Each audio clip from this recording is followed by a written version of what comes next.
Welcome back to the show. You know, there was a tuberculosis outbreak in Occupy Atlanta. That's not the news you're going to find in the consensus media, though. They're still cheering on these folks. Well, other than the Sun News Network here in Canada, the best place to go to find out what's going on in the Occupy movement is Andrew Breitbart, and he joins us now from Los Angeles. Andrew, thanks a million. You're our real source because no one else is reporting what's really going on.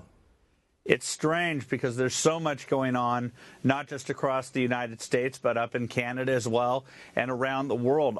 The Occupy movement, while it may not be rich in numbers, it certainly has a foothold around many hotbed leftist areas where there are a handful to hundreds of people who want to make a major statement. Well, you know, it's let's look at something that I found fascinating, which is who are the people who actually show up? They're not minorities. They're not the poor. There was a survey done of hundreds of people who show up, and here's the stats. 81% of them are white, which is whiter than, you know, the general population of the United States. They're mainly male, of course, 61%. I mean, usually protest movements that turn violent are. You know, they're sort of middle-aged. It's not really young folks. You know, the vast majority of them are over 25. 61% of them have college, 30% grad school. I mean, these are the elites in terms of their educational opportunities. Only 12.3% unemployed, half of them full-time jobs, 20% part-time, and which is just a touch more than the U.S. average. And surprisingly, fairly well-to-do. I mean, 30% make over 50 grand a year. So these are not the true poor. They're certainly not minorities. They're certainly not people who didn't have opportunities in life. It won't surprise you to know that there are very few Republicans. So that's the breakdown. Andrew, why has the media portrayed these as a snapshot of the real America when, in fact, it's basically the Democratic Party activists slumming it for a weekend in tents? Well, I just want to point out that Harvard University just started its Occupy Harvard, so that speaks to the core demographic of the Tea Party, of the Occupy movement. It is the counter Tea Party, and that's why I think it's significant that we point these things out, because the left has wanted to have a counter Tea Party. It has attacked the Tea Party on racialist grounds, on politically correct grounds, trying to frame it as inherently racist because its majority core happens to be white. So one of the reasons why we're trying to point out that the Occupy movement is wider than the Tea Party movement. It's more affluent than the Tea Party movement, and it actually has a lot more people in the college ranks. And I think that one of the reasons why you have so many graduate students and college students involved with this and recent grads is because these people have graduated into an economy in which their post-structural studies degree has absolutely no worth whatsoever.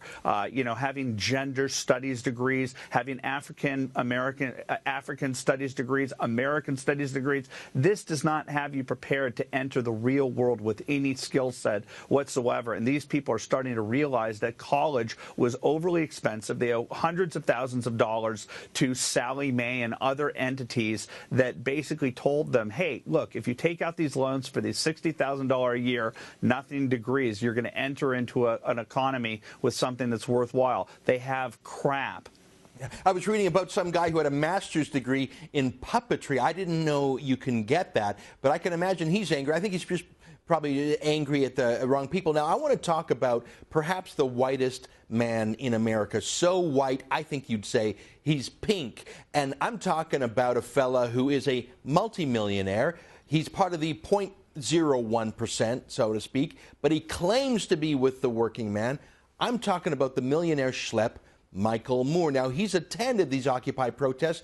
You broke some exclusive news on your website, Breitbart.com.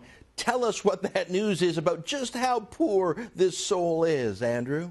Well, these are exclusive photos of Michael Moore's vacation house up in northern Michigan in one of the most exclusive neighborhoods on one of the most exclusive lakes in the entire country called Torch Lake. This is a multi-million-dollar home It is a massive compound. Looks gorgeous. Gorgeous. I fell in love with it myself. There's a beautiful turquoise bay in front of his house.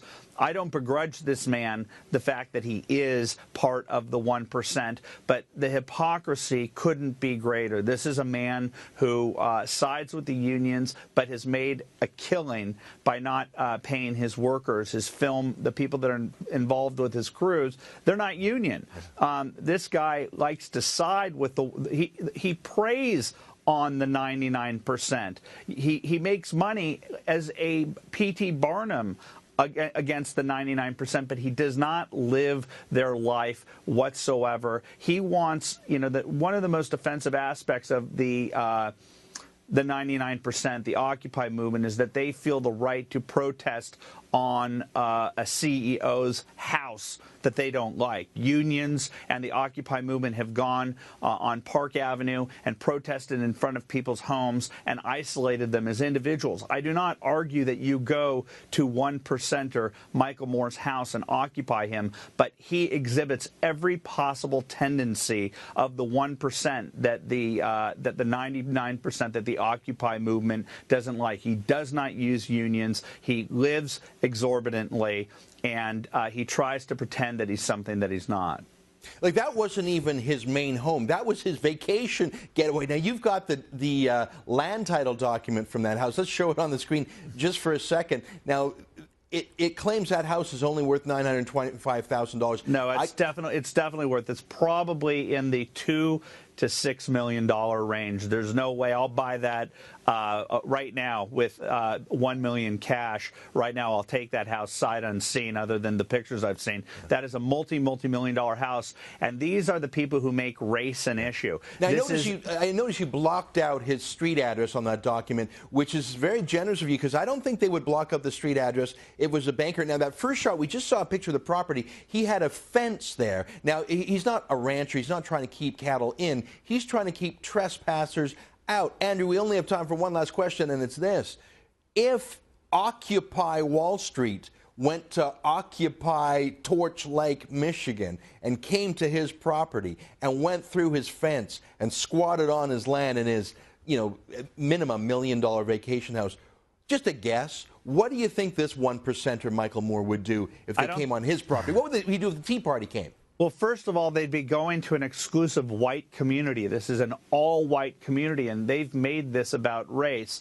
They've made this also against private property. These are socialists and anarchists who are against the very concept of private property, and he is a private property owner. And this really is a battle between the ideals of capitalism and the ideals of socialism, and I don't think that Michael Moore would like to lose that house to the collective.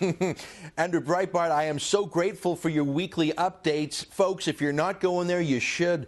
Breitbart.com. If you love TV clips of what's going on in the Occupy movement, go to Breitbart.tv. I promise you, you will not see his information anywhere else in the consensus media. Andrew, you keep up the fight down there, my friend. Yeah, thanks a lot. You keep it up there, too.